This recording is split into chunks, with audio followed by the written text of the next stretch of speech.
Hi BookTube, I'm here with my most anticipated reads of 2016. I've picked out 12 books that I'm really looking forward to, or at least works out to more than 12, but they're all kind of related. Anyways, I'm just gonna hop right into it. The first set of books I'm looking forward to reading is the Griffin and Sabine trilogy by Nick Bantock. I kind of categorize these as graphic novels because they're really pretty and quite short. So I'll just tell you there's Griffin and Sabine, Sabine's Notebook, and then The Golden Mean, and I'll just show you a bit inside. This is the story of Griffin, who's currently located in London, and Sabine, who is in the South Pacific, I believe. And it's basically a series of letters.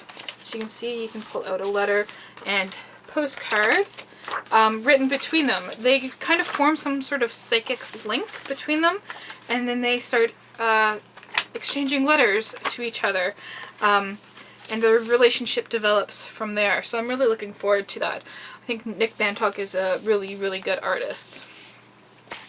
The next one I'm looking forward to takes us in a completely different route, and that's The Story of English. It's kind of like a textbook. There's pictures and lots of writing. This is done by Robert McCrum, William Crayon, and Robert McNeil. It's basically what it says, The Story of English, from Anglo-Saxon roots up until, I believe this is from 2002. Oh no, this one's the 1980s version. Anyways, language hasn't changed that much since then. And it's, you know, everything up until like the different slangs and the different branches of English. And there's actually an accompanying TV show to go with this, so I'm looking forward to delving into both of those. The next one I'm looking forward to reading is Le Petit Prince by Antoine de Saint-Exupéry, avec dessin par l'auteur. I'm really not good in French pronunciation, French oral communication, but I think my reading comprehension is decent. And I know this story inside and out because I've read it in English so many times. I should probably mention that I plan on reading it in French. Yeah, so that's Le Petit Prince. It's a wonderful story for both children and adults. It's about the little prince as he comes into contact with the adult world, and kind of talks about the ridiculousness of it. I think it's a really good introduction to social criticism and philosophy. I think everyone should read it. The next one is Niros Game by Robbie Hodge.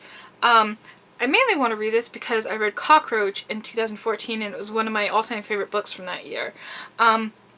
Niros Game is about two young men growing up during the Civil War in Lebanon, and they both take opposite routes. One immigrates to Canada, I believe, and the other one joins the war effort. So it's kind of, you know, multi-perspective, I'm hoping, story about them. Next is the Unquiet Grave, a word cycle by Palinurus, which was kind of the pen name of Cyril Connolly. This is kind of a really weird book. It's kind of like someone's journal. You know how like we all have those notebooks lying around that have just different ideas written down, different quotes, different musings, interspersed with events and things you want to remember. That's kind of what this is. So we have, you know, little short stories and quotes and ideas, and I'm just really interested in the format of this book. The next two books I'm looking forward to are written by the same author.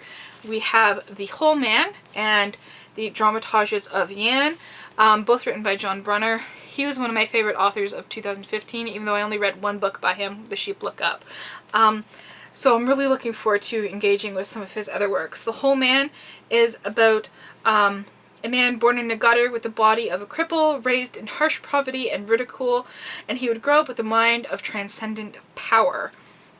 Dramatages of Yan is about a man who comes to Yan and decides to pit on a drama that has to do with their history, but it ends up changing their culture.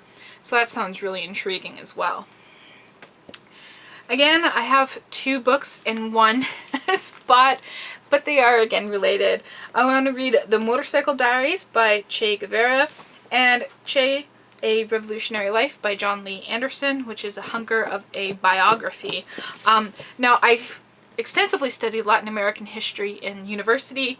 I'm very familiar with the philosophy and life of Che Guevara, but I haven't read his own memoir here, which is about his time as a young man traveling across Latin America. And this is kind of where the roots of his revolutionary ideas came and his interest in humanity.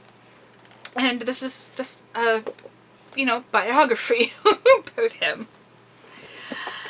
The next book I want to read, again, is 3 books in one. It's a trilogy, but they're quite short. And it's the Cathy Vickers trilogy. So it's written by Jordan Weisman and Sean Stewart. So we have Cathy's book, Cathy's key, and Cathy's ring. And what these are kind of like really interactive books. There's an online component to them where the readers are asked to be really engaged in the story and in the plot. And they're kind of like a precursor to S, which is very popular in that they have these little pouches that are full of little bits. So there's pieces of origami, mats, works of art. There's even like a coin in here and a business card. So there's all sorts of little interesting tidbits. I really like the fact that they're really kind of interactive. I'm looking forward to engaging with that. The next one I'm really looking forward to reading is 419 by Will Ferguson. I've read a lot of nonfiction by him and another book called Happiness Trademark, which is really, really good.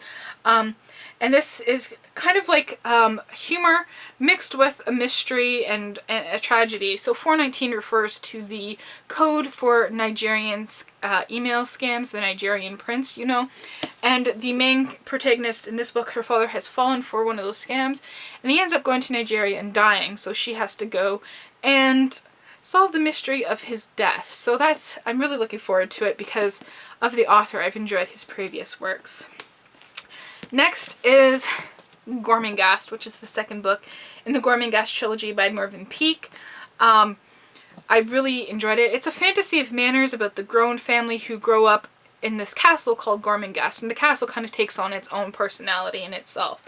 I'm really looking forward to getting back and learning more about what the family is up to and their servants as well. Next, I don't have a physical copy of this. I'm going to be reading it on ebook. It's Thus Spoke Zarathustra by Friedrich Nietzsche. It's a philosophical novel about the cyclical nature of life, concentrating on the character of Zarathustra, who is the founder of Zoroastrianism, a religion of which Freddie Mercury was an adherent of. So I'm interested in Nietzsche's philosophy and in learning more about Zarathustra. The last book I'm looking forward to is actually a reread for me, and that's going to be The Root Cellar by Janet Lunn. This is one of my favorite books from my childhood. This is actually the copy I read. You can see it's quite raggedy. So I'm really looking forward to diving into this again. It's the story of Rose, who ends up in Ontario with her cousins and goes down into Root Cellar. When she comes out again, she's transported back in time to the time of the American Civil War. Now, it takes place in Canada and America during this time, so it's a very, very interesting story. And that's it. Those are the 12 books. I'm not going to lift them up because they're massively huge, and there's a lot of them, more than 12, but you get the idea. Let me know down below what book you're looking forward to reading most in the coming year, and thank you for watching.